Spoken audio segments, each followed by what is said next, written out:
So I have this Google News feed widget on my phone that goes through top news of the day, and you can scroll through different sites and different stories, and it kind of picks it randomly. And one of the first ones that it picks is from the Huffington Post. And let me see if I can find the exact title of, yes, here it is. It was like one of the first ones that popped up here. And it says, "It's been yet another day of handshake fails and awkward moments of the president." From the Huffington Post. It's been yet another day of handshake fails and awkwardness for Donald Trump. And then it posts this video. And it shows the Trump in Poland and the First Lady of Poland. What some are saying goes to do a handshake. So Trump is there in the video. And he goes to do a handshake to the First Lady of Poland. And it looks like she kind of walks by him because she goes to shake Melania's hand. So everybody was reporting. Some CNN guy retweeted this out and said, "Oh, you know, this is actually his exact tweet. Oh my God! Oh my God! Oh my God! Oh my God! Oh my God!" Oh. And then he posts the video. Chris Cillizza from CNN. Oh yeah, he's yeah. So and then Huffington Post picks this up, and you see the video. Except the video was cut off.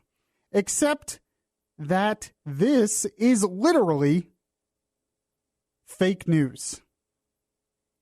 It did not happen. And what I mean by that is somebody tweeted out the whole video, which was not easy or was not hard to find.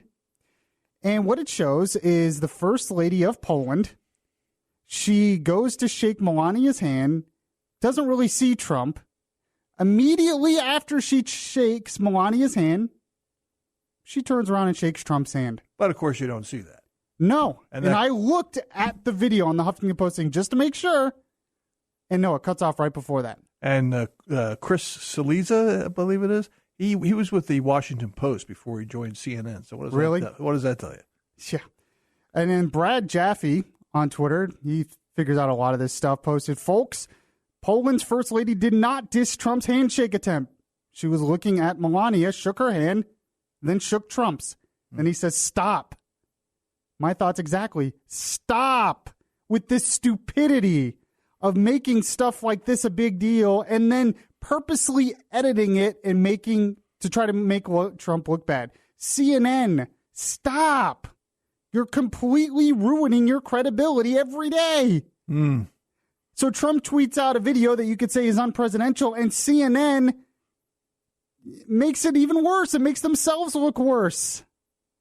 This is insane. This reminds me of when the Easter egg roll, when Trump signed a hat and he threw it back, and there was video saying, "Oh, how could he do that to the kid? He threw it the other direction. What a jerk." And then video from a different angle, the same instance showed that he threw it back to the kid who hat it was, and the kid says, "Thank you," and walks away. It's beyond reason what is going on with this stupidity of covering Trump. This is Beyond Reason Radio. I'm your host, Michael Yaffee, the voice of reason in a world that is beyond reason. We are on till 9 p.m. tonight here on News Radio 102.5 WFLA. If you're listening to the live show, we're on Facebook Live as well. You can like the Beyond Reason Radio Facebook page or send me a friend request. And we have a lot to get to. Trump is in Poland, or he was in Poland, and now he's in Germany. The G20 summit, there was protest. Trump, good. His speech was good. You would expect protests. I mean, yeah. I mean, there's not a whole lot going on there right now. We'll see what comes out of the talks. But and tomorrow he meets with Putin. Yeah. So we'll see what happens there. He kind of defended Russia. Well, not really. He said Russia had a part in meddling in the election, but then he says, "Oh, a bunch of other countries did as well, and we don't really know the full scale." And it's like, okay, whatever. The intelligence shows it was pretty much Russia. And we have in the past also, especially in Israel. meddled in elections. Oh, yeah, we have. The CIA has done it before. But but then he says he did make part of his speech. He talked about how he's tired of Russia destabilizing the region. And he actually is sending Patriot missiles to Poland, which Russia doesn't like. So, so there's a bunch of different things going on there, and but not too much to talk about because he made his speeches. They're really good. But there's other things I want to get to besides Trump, some really important topics.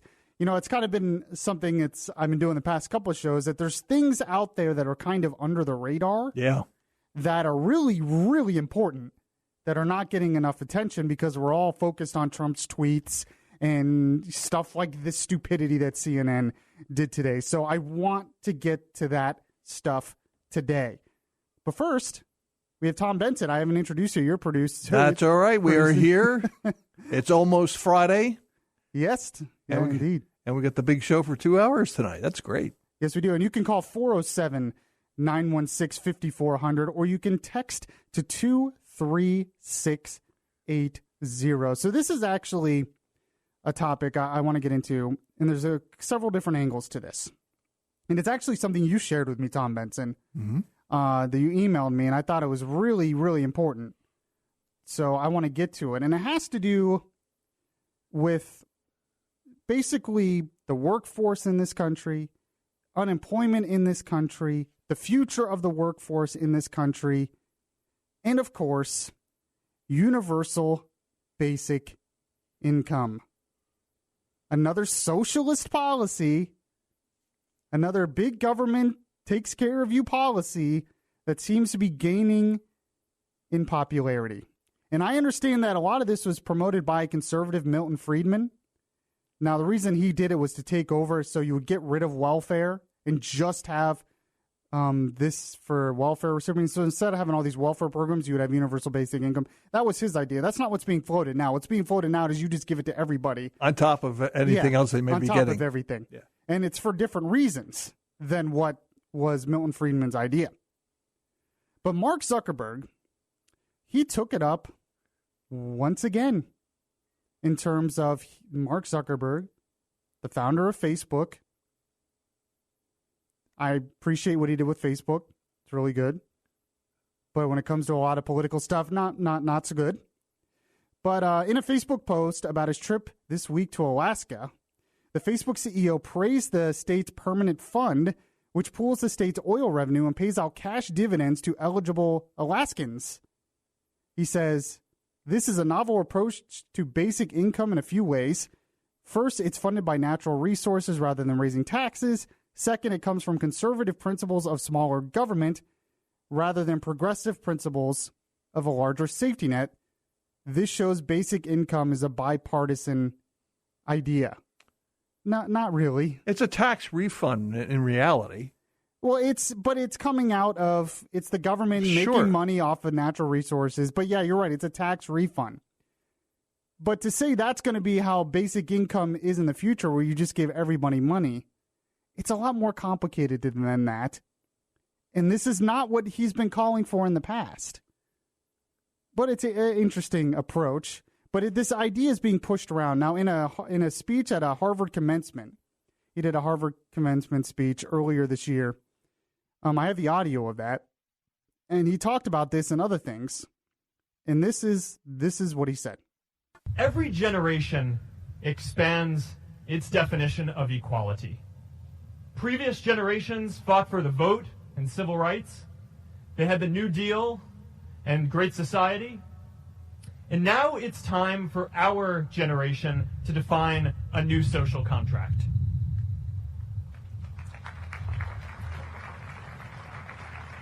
Yeah, forget that those things didn't go well. We should have a society that measures progress not just by economic metrics like GDP, but by how many of us have a role we find meaningful. We should explore ideas like universal basic income to make sure that everyone has a cushion to try new ideas. We're all going to change jobs and roles many times, so we need affordable child care to get to work and health care that's not tied to just one employer. And we're all going to make mistakes. So we need a society that's less focused on locking us up and stigmatizing us when we do. And as our technology keeps on evolving, we need a society that is more focused on providing continuous education through our lives. Okay, so some of these things, you threw out the universal basic income. Some of these things are not necessarily bad in themselves. Meaning, childcare that's not connected to your job, or health insurance and it's not connected to your job as you change jobs. It's not necessarily a bad thing in itself, or education throughout your life. It's not necessarily a bad thing in itself. But all of these things he's pushing for, I guarantee, are government providing these things. Universal basic income, even in this situation in Alaska, it's the state government doing this, dashing out cash. When he talks about child care for everyone, I guarantee he's going to push for government subsidies of child care. Universal basic income, that's going to come from government handing out stuff. Healthcare is the same way. This is the road to socialism. I had someone on Twitter tell me, "Oh, slippery slope arguments are childish," is what he told me, which is silly because that's how we got here, is by slippery slope things. He talked about the Great Society and the New Deal. It all started with one thing, and it's never enough, and it grows and grows and grows because you've set a precedent. That's why it's important to look at precedents, because you have to look at now, but you also have to look at the big picture for the future. But so all of that stuff, the New Deal, the Great Society, all this stuff that was supposed to solve all these problems wasn't enough. So now we need something new that even expands government control of your life even more, and government providing for you even more. This is the road to socialism. And it doesn't work. All these things sound good. I mean, it sounds so good, the idea of, and this is something the left is pushing a lot now, that we need these government programs to give you freedom. That government having control of all of these things in our country is actually freeing, because you don't have to worry about paying for it. So you're free to do whatever you want, except to choose which doctor you want to go to, or except to choose which school you want to go to, or except to choose which child care provider you want to use. They never say that. But the new argument now is this is freeing. And that sounds great. But it doesn't work in the big picture of things. It doesn't work in economic reality. And it encourages bad behavior, and it encourages more poverty in the big scheme of things. There's a reason why we're not a socialist country. There's a reason why we became prosperous, and it's not because of socialism. Yet this is leading us down that road even more. And this is from someone who makes billions of dollars.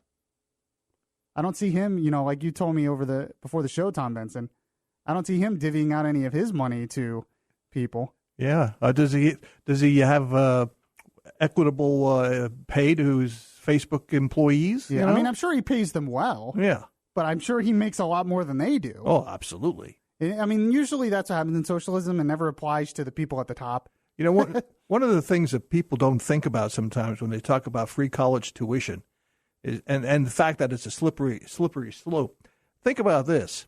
Let's say you want to go to this particular school. No, you can't go there. We want you to go. This government says we want you to go to this school. We want you to study this. And then when you get done with school, you have to go live here. It's just another way for them to take control of your life. Yeah, and then they're saying it's a freeing aspect. No, you're right. We're seeing this in the UK right now with that baby, Charlie Gard, and the family. Because it's a universal healthcare system and the government control, the government tells them, you can't take your baby out of here. We have to basically kill the baby. Take off the life support. That's socialism.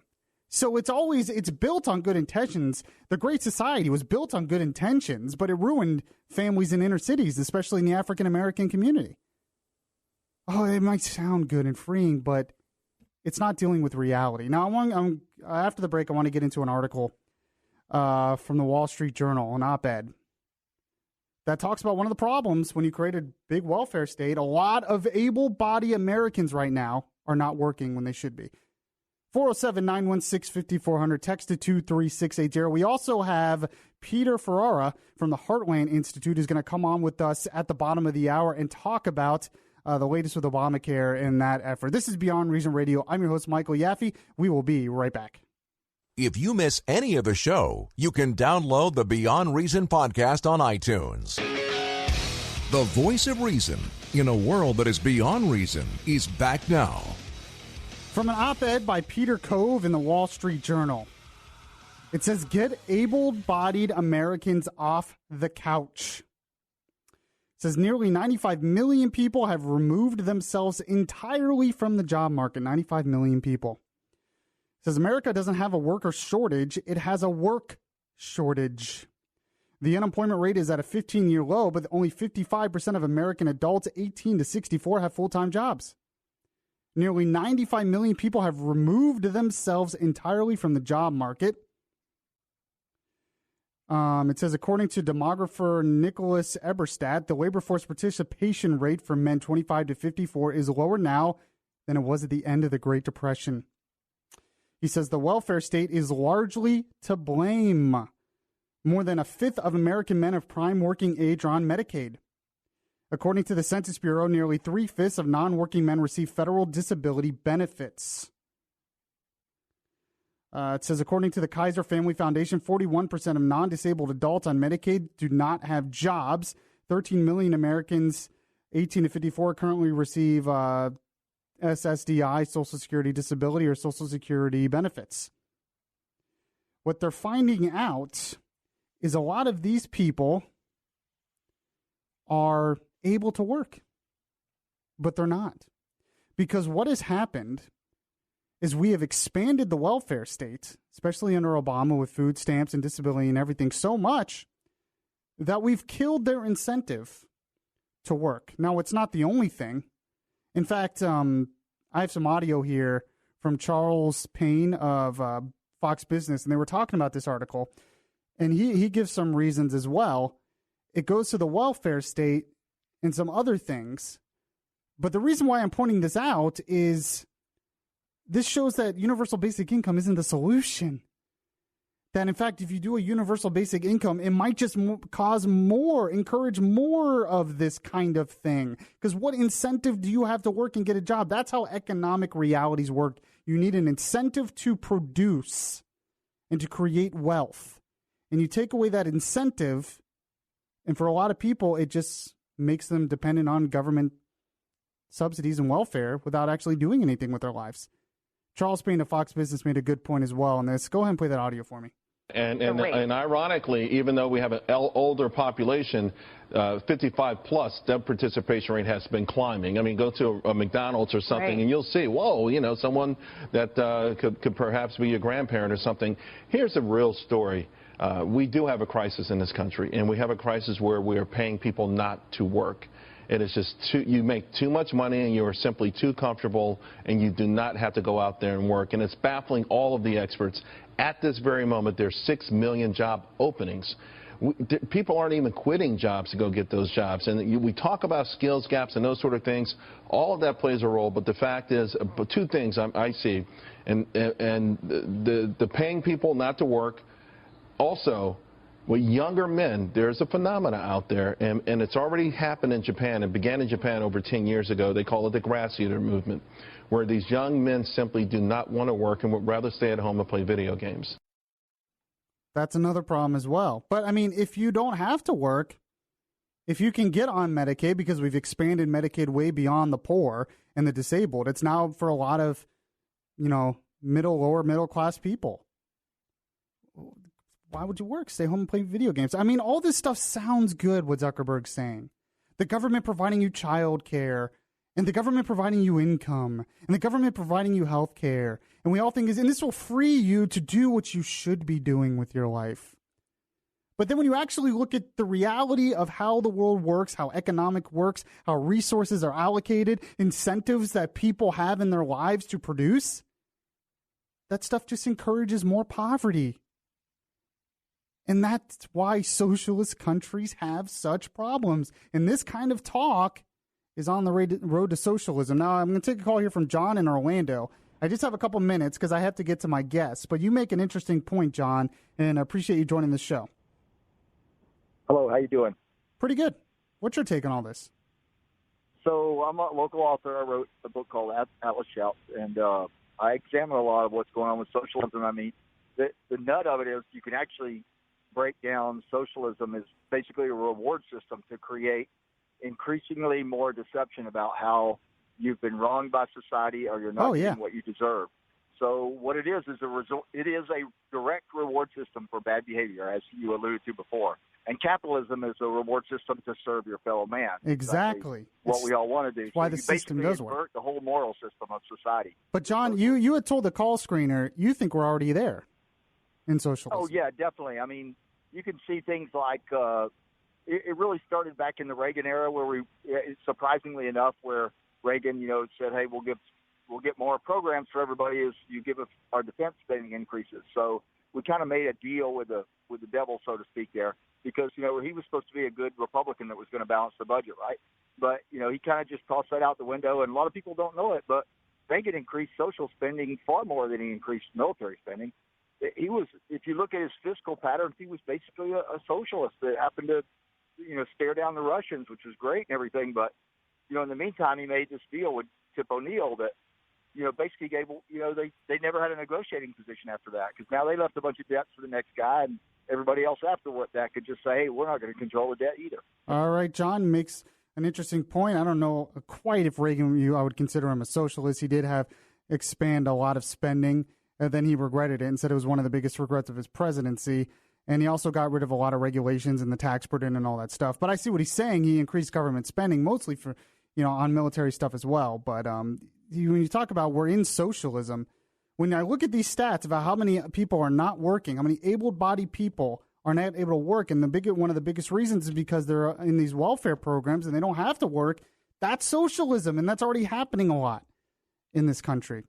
So speaking of that, socialism, a lot of people are talking about single-payer health care. The Democrats want to go in that route. We're going to talk with Peter Ferrara in the next segment about the latest with the health care repeal and what's going to go on. This is Beyond Reason Radio. I'm your host, Michael Yaffee. We'll be right back. If you heart Beyond Reason Radio, listen to the Beyond Reason Radio podcast on iHeartRadio. Just download the iHeartRadio app and search Beyond Reason Radio.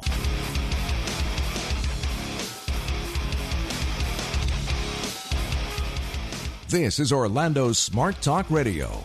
Beyond Reason Radio continues now. So there's still a lot of talk about what the Senate's going to do with health care. What Congress, the House already passed something. The Senate's trying to work out something. They had to delay the vote. And Ted Cruz has a new proposed amendment out there, which will bring a lot of conservatives on, they say, but might not bring on as many moderates. He's saying it's a good compromise. We're not sure. Then you have people like Ben Sasse and Rand Paul who are saying we need to repeal now and replace later. And then there's the question on whether this bill that the Senate is pushing will really even repeal Obamacare. I frankly think it doesn't do enough of that. I frankly think that we need to go more towards Rand Paul's plan, which is actually adding more market reforms into the healthcare market, because we need to be more directed to the cost of healthcare, which most people don't even have a relationship with, because either you have the government or the insurance company as a middleman. So there's a lot going on in that, and I'm a big proponent of this, but I wanted to get an expert on today. So I'm having on Peter Ferrara. He is from the Heartland Institute. He's a senior fellow for entitlement and budget policy at the Heartland Institute, and he's also a senior fellow at the Social Security Institute, and he actually wrote the book called The Obamacare Disaster. And, Peter, welcome to the show. How are you today? Good. Glad to be here. So what do you see right now going on with the healthcare repeal bill? We have Ted Cruz is trying to get forward this amendment that will tell insurance companies that they don't have to have the Obamacare mandates. They could offer plans, from my understanding, they can offer plans without the mandates as long as they offer one plan with the mandates. And he's saying this is a big compromise. What do you think about that? Will that work? Do you think that will get the Senate on board, or, does it really matter? I think his plan can be the basis of a compromise to reach the majority that they need to pass the bill. And so I've actually been on the phone today with the people in the Senate and to figure out exactly what's going on. The people who are criticizing his proposal actually do not understand it. They don't understand how to provide coverage for people with pre-existing conditions. The way to do that is with high-risk pools that will say, trying to force the sickest people in the country into everybody's same plan as everyone else is what's causing the premiums to soar, to skyrocket. Oh, the death spiral. Yes, that's right. If you have a high-risk pool that provides coverage separately to these people in their own in their own pool, that can work to keep the premiums for everybody else at not only at reasonable levels. Premiums will decline as long as they try to address pre-existing conditions with high-risk pools. There'll actually be a sharp decline in premiums, and CBO actually recognizes this. As strange as CBO often is, their scores talk about reducing premiums by 30% under the Senate bill, ultimately. And that's even before Ted Cruz's amendment to the bill, right? Yes, that's right.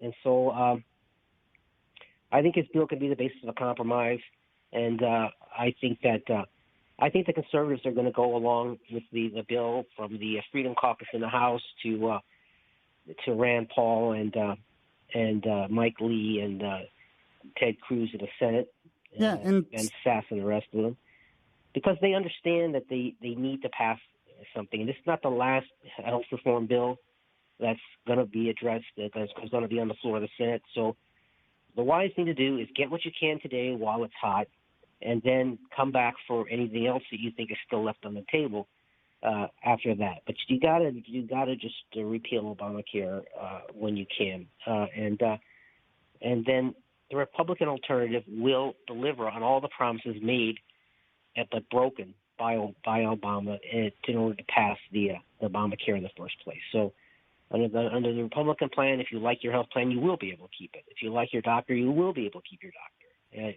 Your premiums will actually decline instead of skyrocketing. And so so this is why I wish the Republicans would do a better job of explaining their bill to the country. They're not doing a good job of it. I know. And they're always bad at marketing, it seems like. Yeah, and they need to have the courage of their convictions, get out and explain what's involved. Most people don't understand that the poor on Medicaid will do better under the Senate Republican plan than the poor on Medicaid do today under Obamacare. Now, that's an interesting take. What do you mean by that they'll do better? I mean, if you talk to the Democrats on the left, their thousands will die is literally what they're saying. How will they do better? So if you talk to Democrats on the left, that's your first mistake. But the good point. The reason they'll do better is here's the fundamental problem with Medicaid. The government does not pay the doctors and hospitals enough to assure the poor on the program that they can get essential health care. People actually die on Medicaid today because they can't find a doctor quickly enough. Yeah, and that goes kind of back to the argument, under Medicaid you're covered technically, but you're not really getting the care you need. And that's kind of one of the problems with socialized medicine in general, right? Yes, that's exactly right. So the medical studies show, not just one study, but dozens of them, that the health outcomes for the poor on Medicaid are no better than for the completely uninsured. So under that scenario, Medicaid actually is a complete waste of money because they're not effectively covered by health insurance that is getting them health care. And so now the Republican Senate bill addresses this by block granting Medicaid back to the states. The states have proven where they've had authority over Medicaid, as in Indiana and in Rhode Island, where they had these waivers, they actually are able to reform the program so that it does deliver health care to poor people, and they do it at a savings. And so this is what is in the Republican bill, and this is why Medicaid will be better for the poor with the Republican bill than it is today under Obamacare. And most people don't understand that. Republicans should be repeating what I just said all over the country on radio and television, but they're not. So they should be listening to me more. And but eventually the word will get out as long as they don't lose their heads. Well, I mean, there's no doubt that the biggest parts of this bill are basically a restructuring of Medicaid and tax cuts. But a lot of people, including like what you say, Rand Paul, Mike Lee, Ben Sass, they feel like it doesn't get rid of a lot of the Obamacare regulations, a lot of the essential Obamacare structure. It still requires you to cover pre-existing conditions, which has caused more problem. They say it's just Obamacare light. I mean, do you agree with them on that, or do you think they're too tough on it? Well, here's what I think. First of all, I think that that Senator Cruz's amendment solves that problem. So it actually, that's why it's the basis of a compromise. But with that amendment, it does repeal Obamacare because it's repealing all the taxes, all the spending. This is the good part of the CBO scores because they report it as reducing government spending by over $1 trillion over 10 years, reducing taxes by $900 billion, almost $1 trillion over 10 years.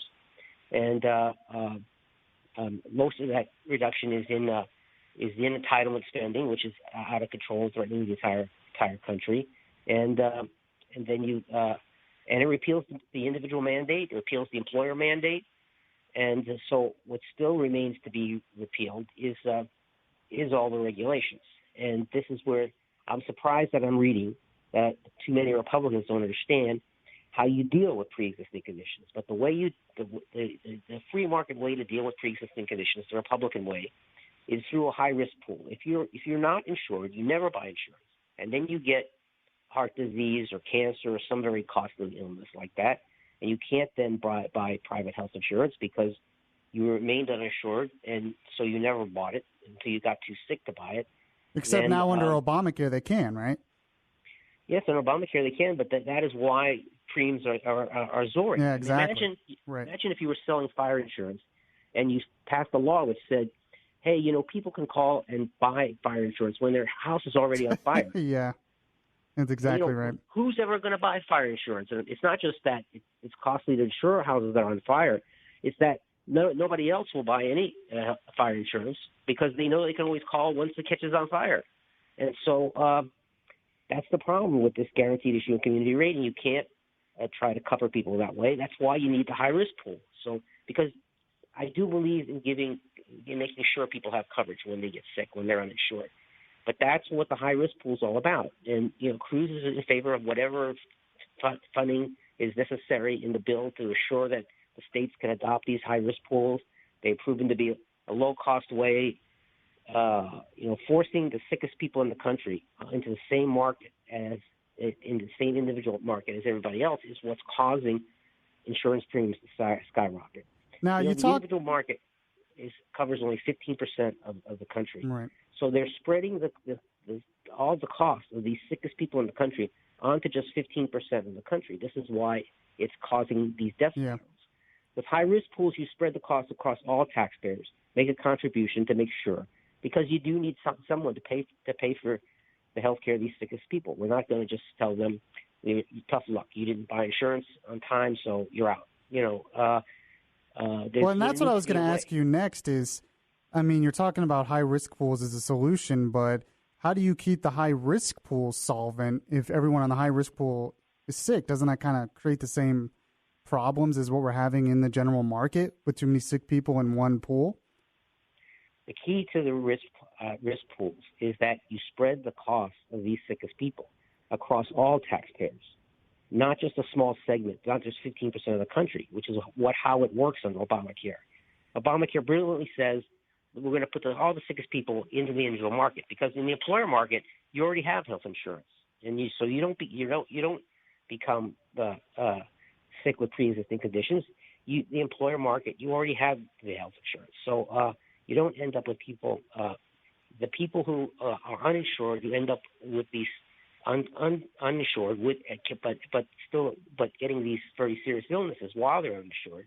Those people have to go to the individual market, but only 15% of workers are in the individual market. So all the costs of these sickest people with cancer and heart disease and everything else are spread over only 15% of the workers.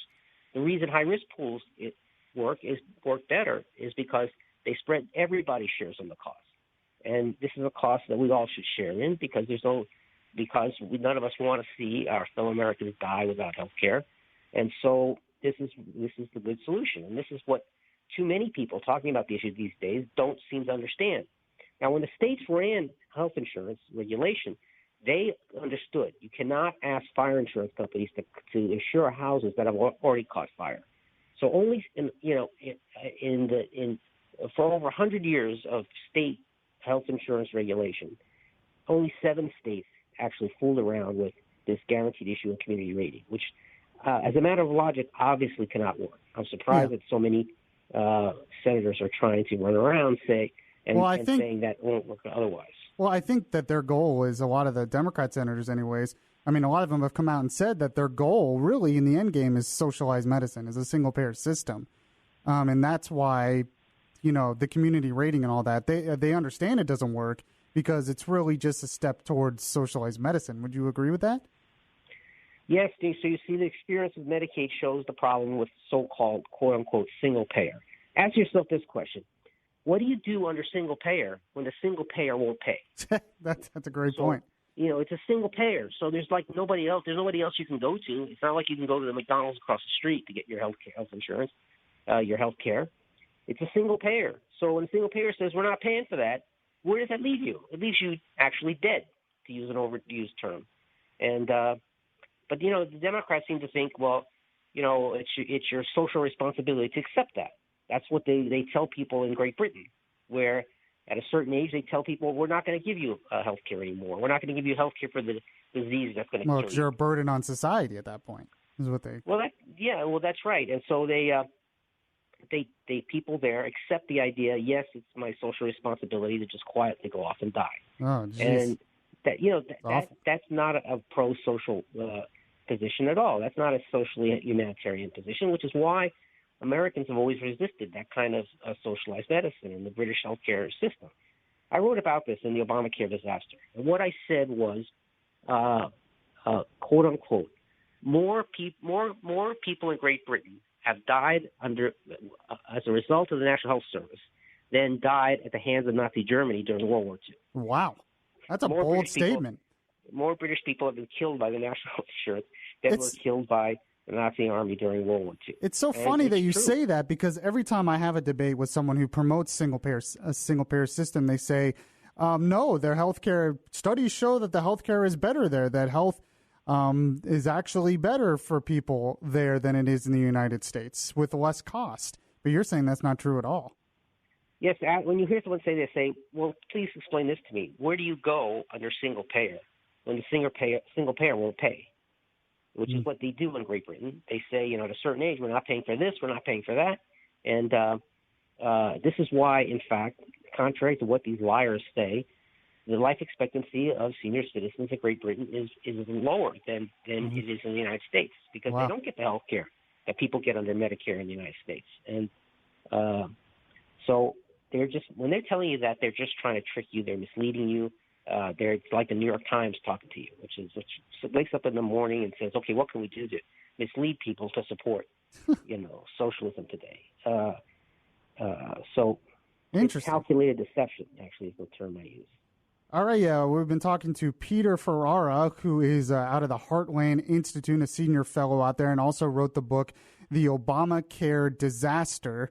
The last question I wanted to get to is what you thought. Rand Paul, in his plan, had a couple of things: allowing to compete across state lines, but also allowing to create associations across state lines outside of employer-based associations, which he says would take care of a lot of the pre-existing condition problems, because you would have enough people in that association to be able to take on the risk, just like they do in employer-based systems. What do you think about that part, and do you think that would be good to even add to the Senate plan?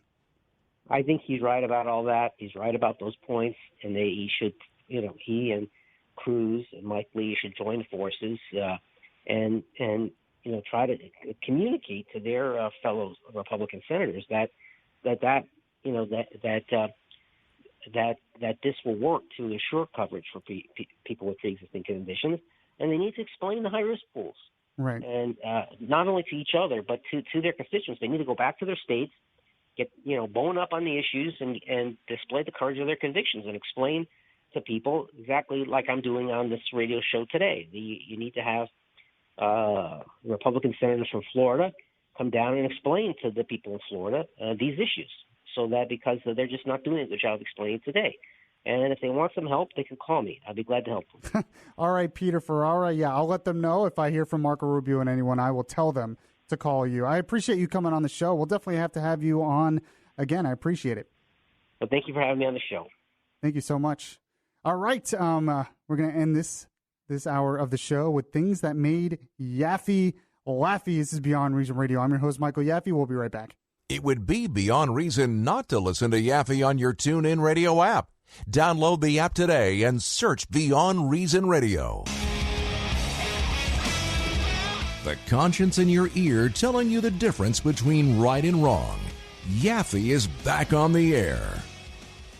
Really interesting interview with Peter Ferrara we did in the last segment. This is Beyond Reason Radio. I'm your host, Michael Yaffee, the voice of reason in a world that is beyond reason. We've been talking about a lot of really important issues that, once again, are under the radar because everyone's focused on Trump's tweets or him being rebuffed from a handshake, which wasn't true, and all that stuff. So I wanted to get into it. But, of course, we have to end the hour with a little bit of fun of things that made Yaffee laugh.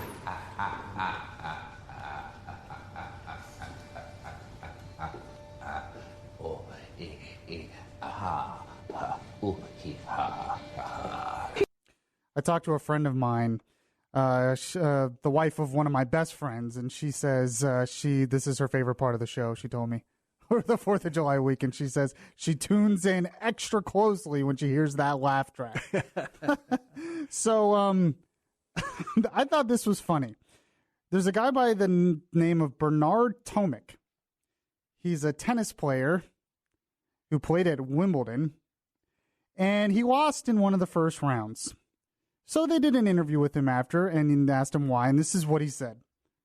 Wasn't mentally and physically there with my mental state to perform, and I don't know why, but I felt a little bit bored out there. So, to be completely honest with you, so I tried at the end and stuff. He managed to win that set 6-3 or 6-4, but it was too late.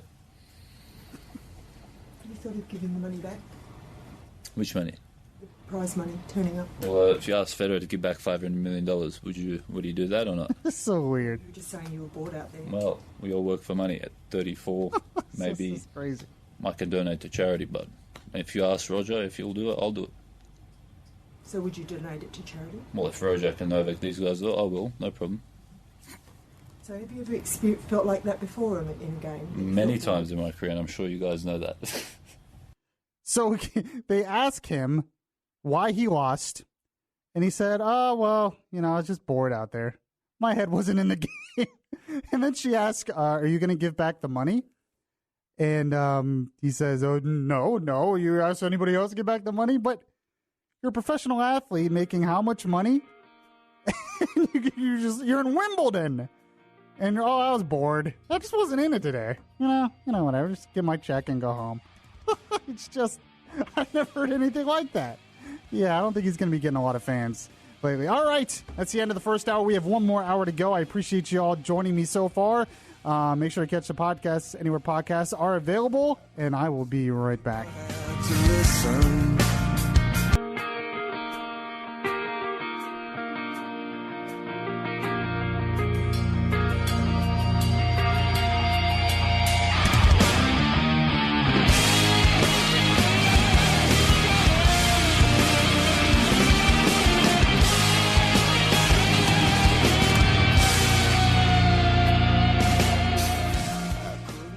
So, Tom Benson tells me over the break that a Fox News contributor, I didn't know a whole lot about his background or anything. I see him every now and then on Fox Business. Had just been suspended. I just played audio from him in the last hour because he was just talking about general points on an issue we were talking about. So I played it because he's expanded on that in the last hour. And then you tell me now that he's been suspended. Yeah, as the company investigates sexual harassment allegations made against him. The charges surfaced previously in the L.A. Times, and a female political analyst who appeared on Fox as well as CNN has contacted a law firm which has been working for several months for Fox investigating all the other allegations. And apparently his name's been thrown into the hat as, Jeez Louise, people. Yeah. This is Charles Payne, by the way. He's a Fox Business contributor.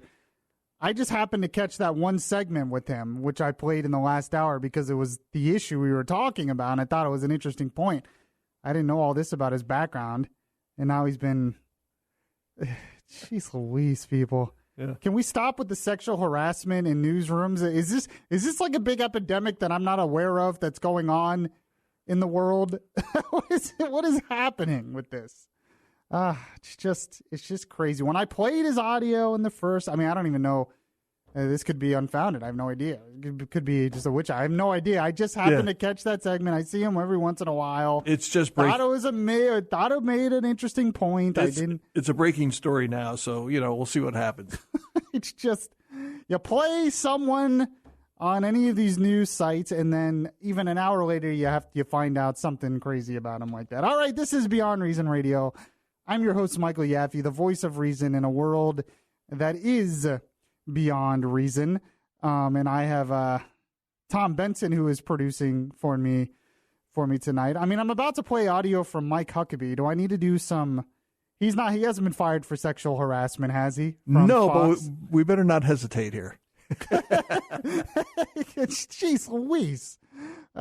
Man. It's funny, though, because I retweeted something today on Twitter by a guy by the name of Mike Cernovich. And, he's kind of a conspiracy theory guy in some instances. Mm-hmm. He made a comment in the past that had to do with date rape that a lot of people didn't like. And so on the tweet that I retweeted, he had made the point about David Frum was saying in terms of the guy that CNN was blackmailing him. Yeah. That you should be able to come out in the open if you're going to do stuff like that. And then Mike Cernovich reacted and said, does that mean you're going to name all your unnamed sources and all your stories? Of course not. Yeah. And I thought that was a good point. Yeah. So I retweeted that. And someone, my Twitter troll, I have a Twitter troll, comes back and says, oh, retweeting a rapist and a conspiracy theorist. Nice. Yeah, nothing to do with what he said or anything like that. Yeah. It doesn't mean I agree with everything the guy has ever said or done. He has had some decent reporting, not all of it. I don't agree with all of it. He's an alt-right guy. But he sometimes says some decent things. And he's not a rapist. And it's just, you can't do anything anymore. Trying to discredit the messenger and not the message. Yeah. And it wasn't like I was promoting the messenger, everything the guy said. I just thought it was an interesting point that he made in that one tweet. So I retweeted it. Yeah. But this is the games that we play. It just drives me crazy. It drives me. So if this guy ever, by the way, my troll, if you see some of the stuff he tweets out there, it's not exactly clean as the wind-driven snow. But if he ever tweets anything about Bill Clinton, I guess I'll have to, how are you going to do that? He's been accused of rape. So it's just that kind of stuff just drives me crazy. All right. I wanted to get into something else here. That was definitely a big distraction, but come on, people. Can we not sexually harass each other in the workplace? I'm pretty sure I do it every day. I come to work in a news environment and do not sexually harass women I work with. It's able to be done. So if we could not do that, I would appreciate that. But I wanted to get into another issue here. It's I'm reading from CNN, but it's actually out of Canada. A Canadian baby has been issued a health document that doesn't specify male or female. And what campaigners are claiming is a possible world's first. Cyril Attlee Doty, I don't know where they came up with that name, was born in British Columbia, outside the medical system, and did not undergo a genital inspection after birth. The parent, Corey Doty, wants to avoid assigning gender to the child. Doty, the parent, actually identifies as a non-binary trans. And if you see pictures of him, he has a beard, but he also, I guess, has breasts and I don't know. It's just crazy, crazy stuff. There was a time when you went to the circus to see the. Well, never mind. I'm not going to get into that. Yeah.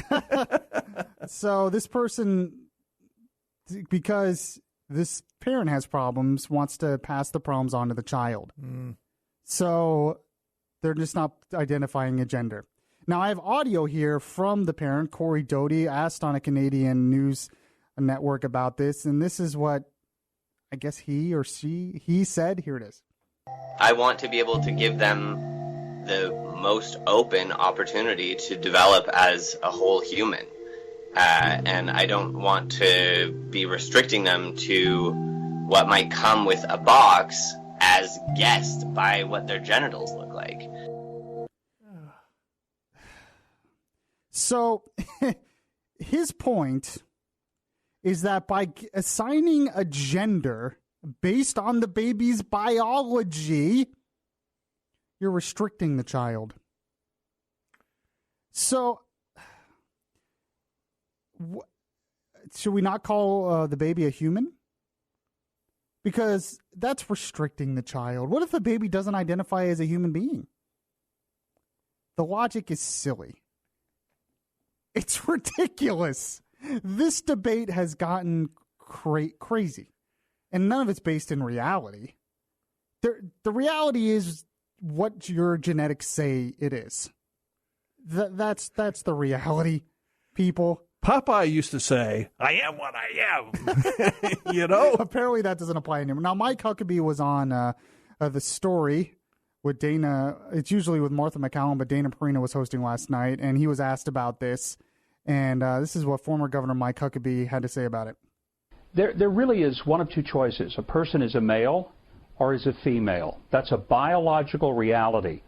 You can pretend that someone, is African American when they're actually white. You can pretend anything you want. We all pretended things when we were children, but it doesn't change reality. And this is a disturbing trend where parents say that, well, my child can make that decision when he or she is 6 or 7. I've raised 3 kids. I've got grandkids. The truth is, kids can't decide what they want for dinner. They don't have the maturity to make these kinds of decisions. And there's so many studies. There's a great article by Dr. Michelle Cretella, president of the American College of Pediatricians, in which she argues that this is really a damaging thing to children. It's disturbing. So, and I'm going to go over that article that he mentions there by Michelle Cretella, who is an MD and president of the American College of Pediatricians. But he makes a good point. You can't change the reality of your biology here.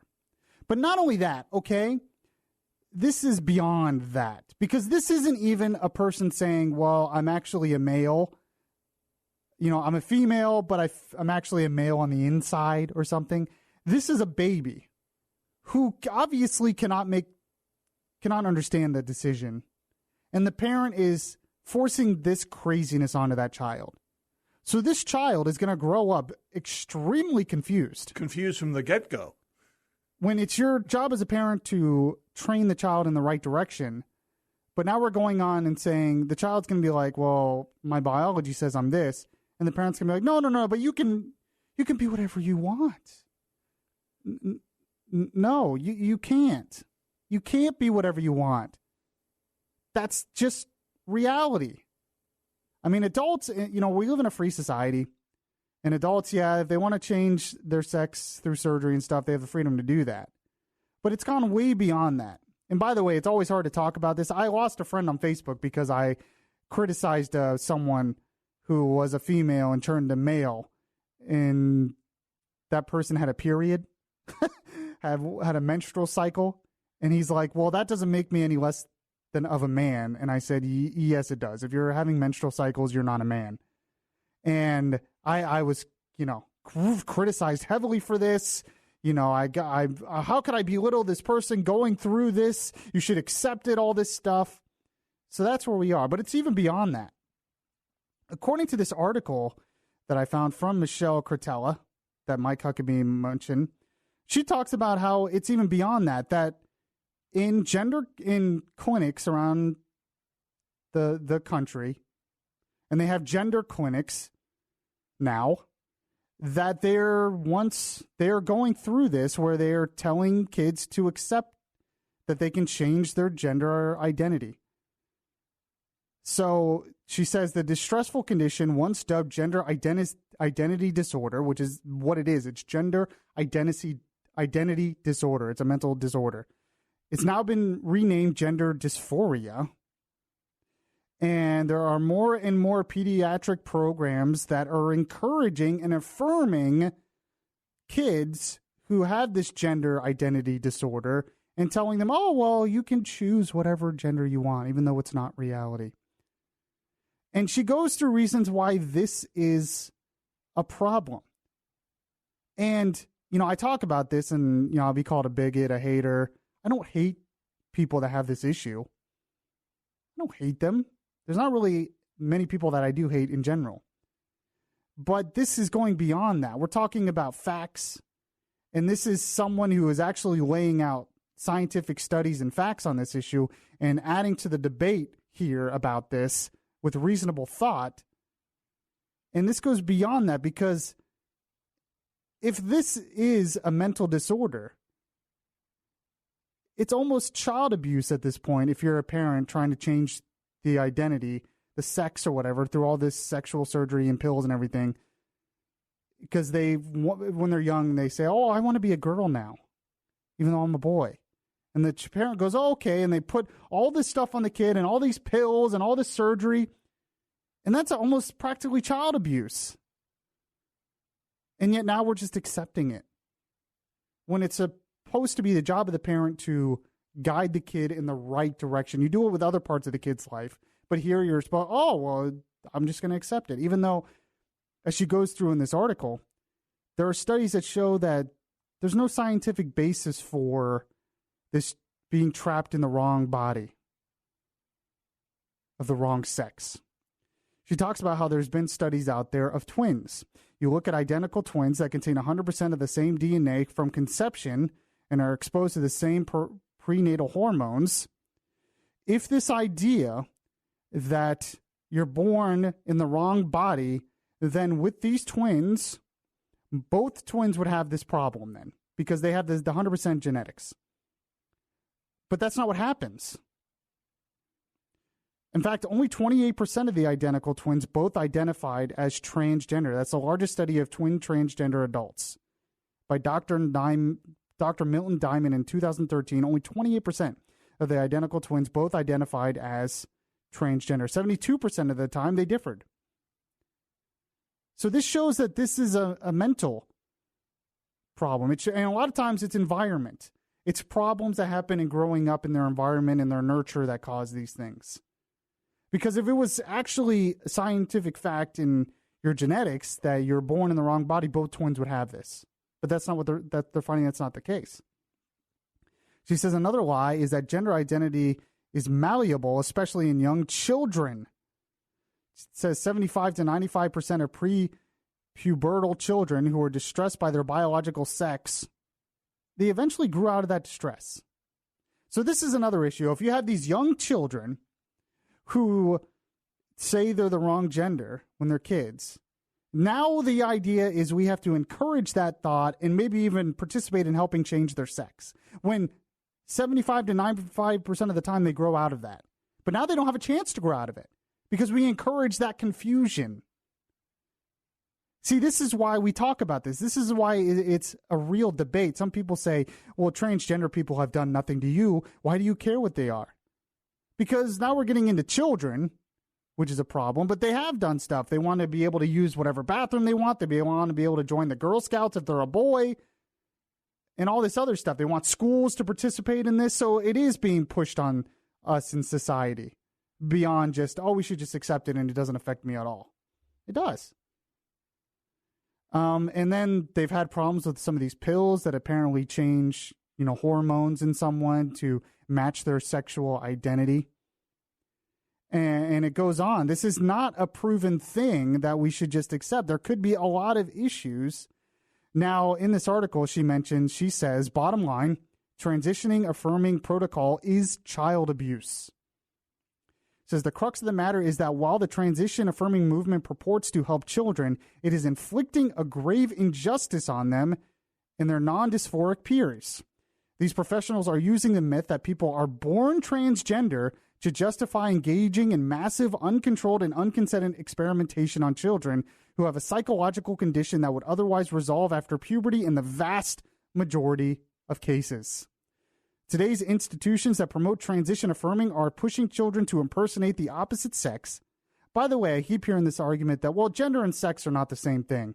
And a lot of times they're not related. That's baloney. You know how I know that's baloney? Because most people with this transgender dysphoria, they want to go through the process of changing their sex biologically through surgery or whatever. If the two are not related, why do they want to go through that process? Of course they're related. Science has shown for years that they're related.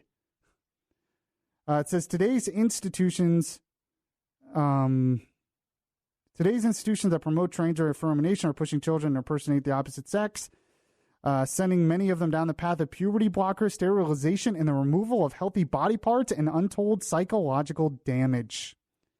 Well, that was another thing they found, that even after a lot of these people are change their sex, they say they will prevent suicide if they change their sex, but they're finding out that that's not true, that a high percentage of them still are more prone to suicide even after they change their sexual identity.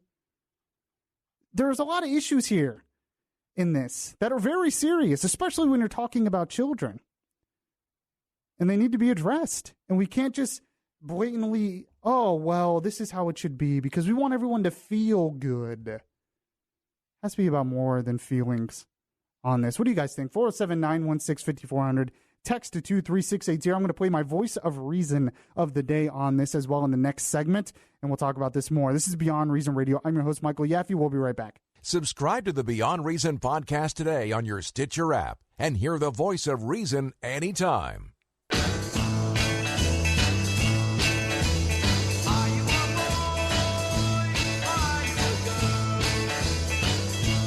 What does it say? The place where we talk faith, culture, and politics. Beyond Reason Radio continues. That was a legitimate hit back in the 60s, about 50 years ago. What are the lyrics? Back then, Barbarians was a group, and the song was "Are You a Boy or Are You a Girl?" But what the issue was long hair, because that's when boys started to use long hair. Oh, is the song Ask? I was just having a hard time hearing the lyrics. The song's asking, "Are you a boy or are you a girl?" Right. Oh. Oh, simpler times where it was just based on the length of hair. Definitely, yeah.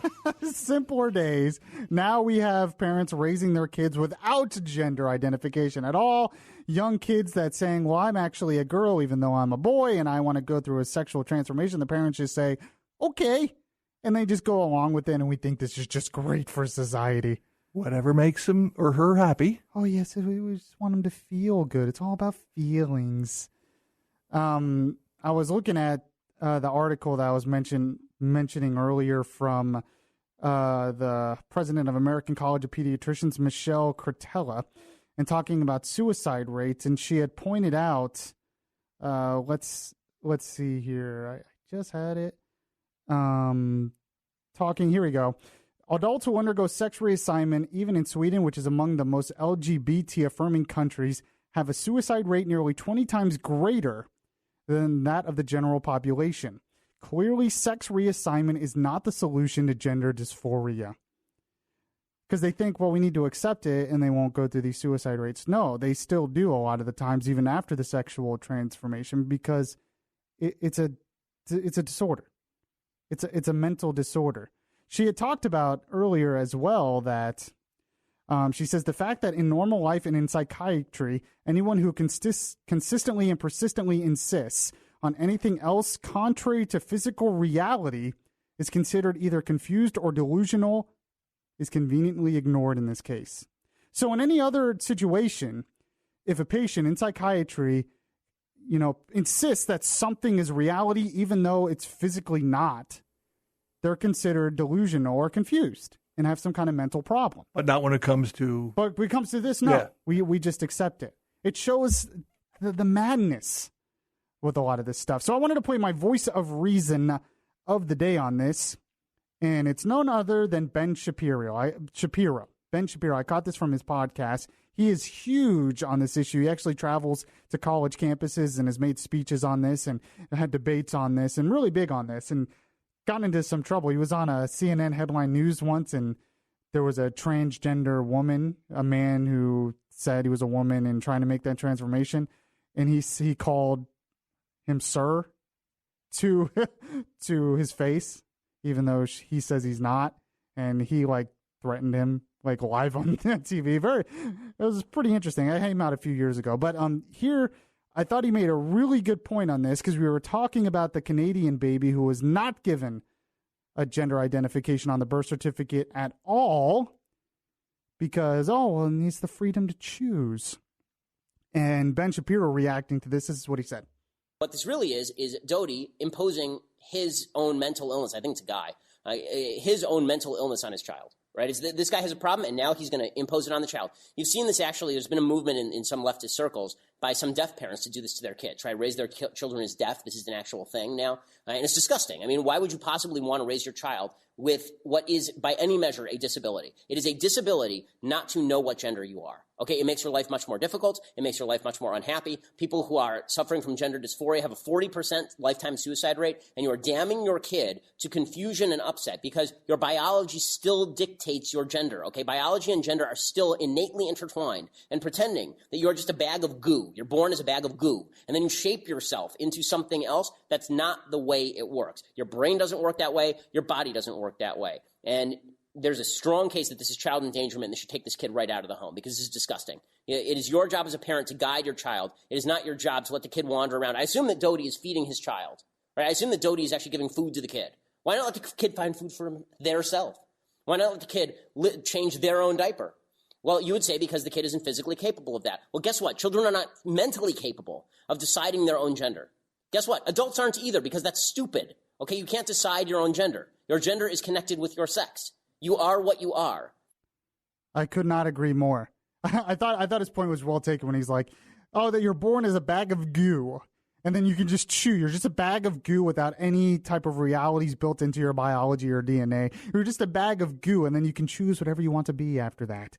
And that's what we've decided, and that's what makes sense. No, it doesn't make sense. And if you push that on a child at a young age and endanger them with all that kind of confusion and misunderstanding, that is child abuse. I'm sorry, it is. You wouldn't do it for your kid in any other situation. In any other situation, if your kid decided I can fly and gets on top of the roof, you say, you can fly. Fly, little kid, fly. No, because that would endanger the child. And there's many other situations in that to a child. That's why you have a parent. That's why it's up to the parent to teach the child things. And yet we're going we're going beyond that. It's just beyond reason. So if a child goes up on the roof and says, I feel like a bird, you don't tell him to jump off and fly, do you? No, exactly right. If the child even said it was, you know what, I'm a bird. Yeah. Ooh, we could do surgeries to add feathers to you and maybe add a beak and maybe you could lay eggs. If we could have that possibly in the future, we'll just acknowledge that. In any other type of situation, that's what you do. But in this, we say, it's okay. And all it does is cause confusion. And when you cause that confusion, studies show that people with that confusion have high suicide rates. So now we're putting this on the child. It is not what parents should be doing. And it's really disgusting. And I couldn't agree with him. I couldn't agree with him more on that. And he was talking about that's what they're, someone who's non-binary, they want you to call them by the pronoun their, which makes no sense because you're not plural. You're still an individual, but that's what they say because you're not he or she, you're just a their. And so the kid is just a their. It's ridiculous. I'm sorry. It is. And it's getting worse. And it's beyond reason. All right. We have a lot more to get to on the show. I'm going to end the show, by the way, not with things that made Yaffee laughy. We did a Yaffee laughy at the end of the first hour.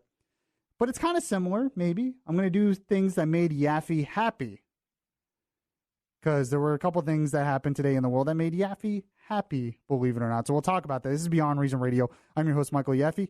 We'll be right back. Listen to the latest episodes of Beyond Reason. Download the podcast at Spreaker.com.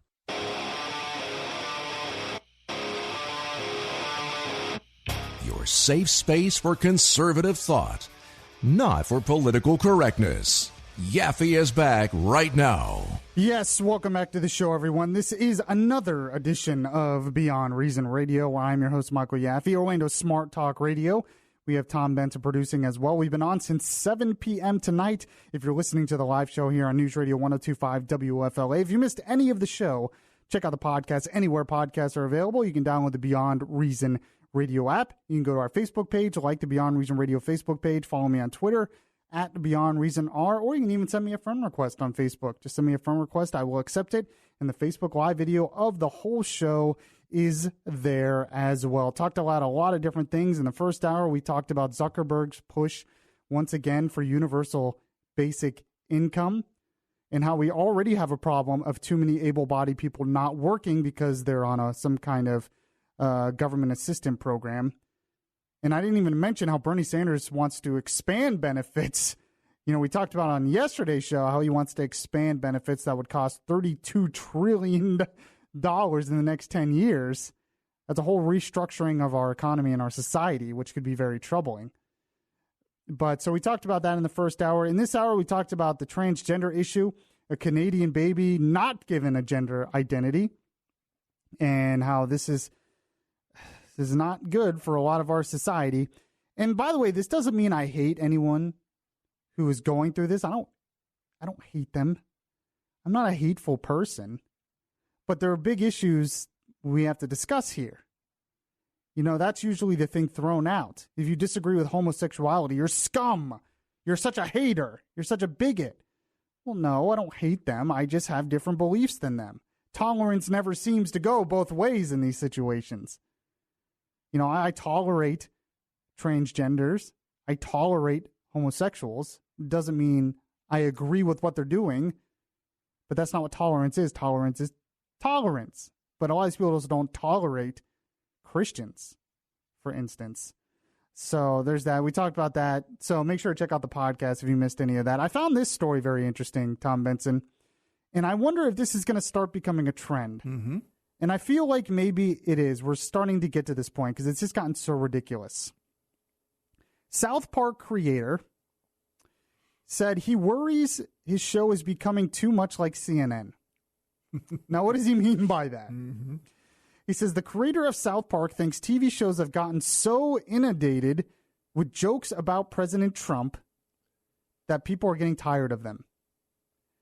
I wonder how much of this is true.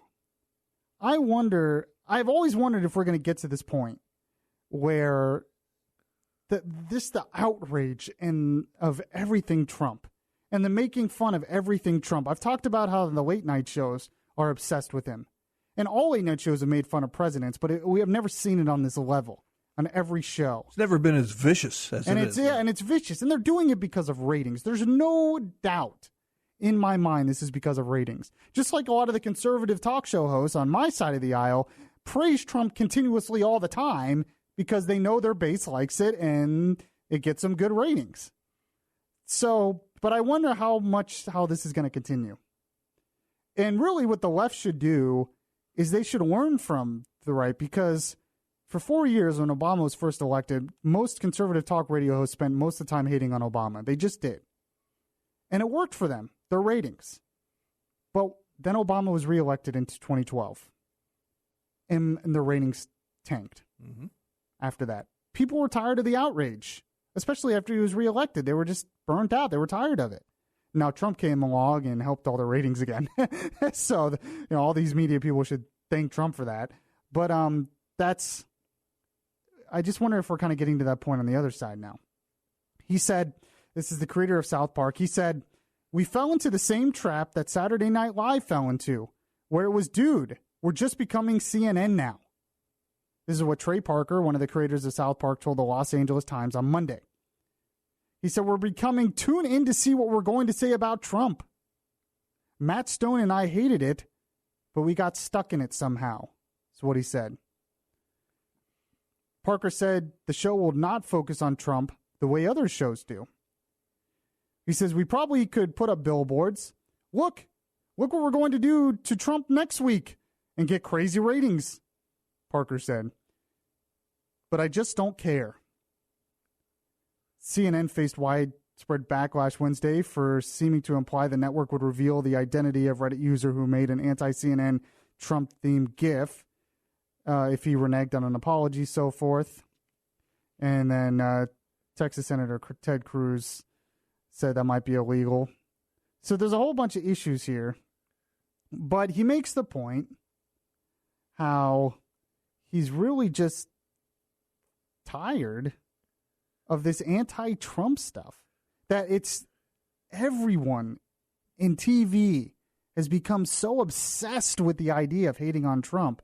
And he wonders, because he's a libertarian, he doesn't like Trump, but he's a libertarian. He's not like CNN. But he even talks about how easy it is to get caught up in that movement. And you don't even realize it. And all of a sudden you're obsessed with it. And he wonders if people are going to get sick of it. Do you think they will? You touched upon something that's very interesting. You know, hating on Trump is good for ratings. Could it possibly be that CNN continues to pick on Trump just to keep the ball in the air? I think so. Well, I mean, you know, there was that leaked video from James O'Keefe from the Project Veritas, which talked to the CNN producer, and he basically admitted that on the video, saying basically that the reason why they're doing it is because of ratings. Now, I do think it's a little bit what the creator of South Park was talking about is, you know, the TV networks, the movies, TV shows, late night, all that stuff. They're obsessed with ratings. There was actually a really funny bit out there of a comedian, but he was kind of doing like making fun of other comedians, and he's just like constantly saying stuff about Trump. And it was just like, oh, do you think Trump is stupid? And it was something simple like that. And everyone's like, he's so funny. And it just kind of made fun of that whole thing. Sure. But it shows that it's kind of getting ridiculous. But yeah, when you listen to that audio from the CNN producer who said that, I mean, I wasn't surprised. Of course they're doing it for ratings. I mean, MSNBC, their ratings went up. But even like talk radio, all sides have gone up. The Trump phenomenon has definitely helped the media. And that's why this whole thing about CNN hating Trump, I mean, I think the journalists really do hate him, mostly for political ideology. But there's this thing now where it's like Trump is going to tamp down the First Amendment. So it's Trump hating on CNN and CNN calling Trump a threat to democracy and all this stuff. And all I can see is I kind of step back. And I'm like, you all realize this is a game, right? You all realize this is silly. Do you honestly think Trump wants to get rid of CNN? Do you honestly think Trump wants to get rid of CNN? No, not at all. Why would he? Yeah. It is in the greatest punching bag. Yeah. His fans love it when he punches on CNN. They loved that tweet. It gets him all kinds of attention. It constantly gives him an enemy to go after. Mm-hmm. Do you honestly think Trump wants to get rid of that? No. It helps him. It helped him do the campaign. That's how politics works. But it's the same way with CNN on Trump. Do you honestly think CNN wants to get rid of Trump right now? No. They love it. Their ratings are so high. Mm-hmm. All these, it's just funny to me too how all these networks during the primaries, they love Trump. They talk to him every chance they could get because it helps the ratings. So this hating on Trump stuff and this back and forth stuff, it's just a game. And I do wonder if we're going to get to a point, I think we're starting to get there, where a lot of people, the majority of people in the country are like, okay, I'm kind of sick of this. Yeah, what's happened today? So what? Okay, let's move on. I mean, most of them probably agree that Trump's, not presidential, that he does stupid things, that he says stupid things. But then when you talk about, okay, what has Trump actually done? Has he really actually done anything to hurt you? No.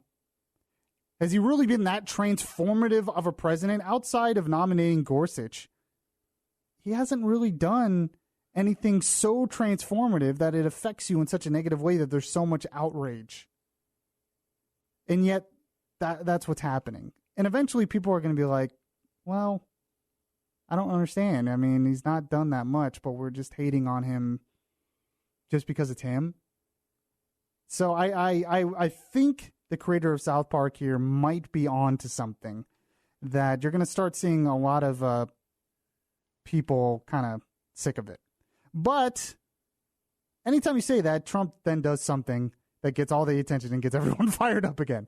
So he tweets out something that gets everyone talking and fired up again. So who knows? I could be completely wrong about that. All right. I am going to end the show with a couple of things that made Yaffee happy. This is Beyond Reason Radio. I'm your host, Michael Yaffee. We'll be right back. Download the iHeartRadio app and catch the Beyond Reason Radio podcast. Your voice of truth in a world of fake news. Beyond Reason Radio continues right now. Yes, this is Beyond Reason Radio. This is your voice of reason, your voice of truth in a world of fake news, as they say. We went over some fake news at the beginning of the show, and once again, it's about that whole obsession with Trump, and they're just so desperate to get him that they don't really care about verifying stuff. But I thought I would end the show with something a little bit different today. We ended the first hour with things that made Yaffee laughy. But this hour we're going to end with things that made Yaffee happy. Hello, boys and girls. Yes. This is your old pal, Stinky Whizzleteats. This is a song about a whale. No. This is a song about being happy. That's yes. right. It's the happy, happy, joy, joy song. Happy, happy, joy, joy, happy, happy, joy, joy, happy, happy, joy, joy, happy, happy, joy. It's a hit. It's got a good beat. You can dance to it. Yes, things that made Yaffee happy. That was from Ren and Stimpy way back in the day.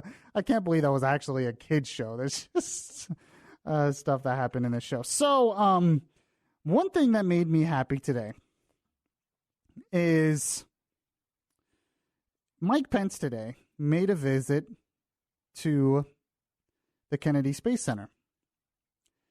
And he talked about something that I really like, and it's the space program and how the administration is really encouraging the future of space travel and building up the space program again, and maybe traveling to Mars, so going back to the moon and Mars. And some libertarians out there might be upset at me. This isn't the role of government, they would say. But I really think it is, because I think there are national security implications when it comes to the space program. A lot of our national security, a lot of our military got ideas from the space program, but we have a whole infrastructure in space now that has to be protected. And I think building up the space program is a big part of that, is a big part of protecting that infrastructure. It's part of our national security. So Mike Pence was at the Kennedy Space Center today, and he did a speech on this where he said this, and I think it's great. I really want to see this administration really encourage the future of NASA and the space program. And here's the first cut. This is what he said. And here from this bridge to space, our nation will return to the moon, and we will put American boots on the face of Mars. All right, and then he continued on. Go ahead and play cut 2 for me. Just last Friday, President Donald Trump signed an executive order to relaunch the National Space Council and guide a new era of space leadership by the United States of America. With confidence in all of you, and with confidence in the strong vision and leadership of President Donald Trump, I know America will lead in space once again. Thank you. God bless you, and God bless the United States of America. It's hard for me to have a problem with that. I'm a big fan of the space program in NASA. Maybe that's because I'm from Florida, but I just find a lot of that fascinating. But I really do think it's one of the jobs of the federal government to be doing those things as well. So that was one thing that made me very happy today. Another thing that made me very happy was something that the Trump administration announced today and did in Europe. Let me see if I can make sure I find the right information on this. But they announced today that the U.S. and Poland have agreed to strike a deal on Patriot missile defense systems in Poland. Now, this was something that the Obama administration had kind of backed down from because Putin didn't want them, but Trump's been all about them, which is kind of interesting because, you know, people say he's too friendly with Putin, he's too friendly with Russia. This is not something that Russia wants. Warsaw and Washington have signed an agreement on delivering of American Patriot missile defense systems to Poland by 2022, according to the Polish Defense Ministry. The agreement was signed during U.S. President Donald Trump's visit to Poland. The cost of the system has not been announced as the purchase deal has not yet been signed. Either Poland had expected to pay up to $7.6 billion for the purchase of a Patriot missile defense system, which are expected to be delivered to the country by 2022. Speaking at a news conference after the meeting with Trump, Polish president said he has a feeling that the United States is serious about Poland's security. Warsaw has repeatedly expressed concerns about its security due to growing aggression and a growing threat from the East. This is apparently hinting at Russia, but it could also be hinting towards China and towards North Korea and towards a lot of those countries, Iran as well, a lot of those countries as well. I think it's a good thing. I really do. It shows, this is a way to show to have a tough foreign policy and to be tough against those aggressors without necessarily having to go to war or have boots on the ground or anything like that. But it's just a good way, and a good way to shore up partnerships with some of our allies in that region. So I think it's good. So a couple of things that made Yappy, not Yappy, oh man, I fell into the trap what other people call me, that made Yaffee happy. All right, I appreciate you all listening to the show tonight. If you missed any of the show, make sure to check out the podcast anywhere that podcasts are available. You can send me a friend request on Facebook or to like the Beyond Reason Radio Facebook page. Have a good weekend, and I'll catch you guys next time. Comes from difference. I look inside.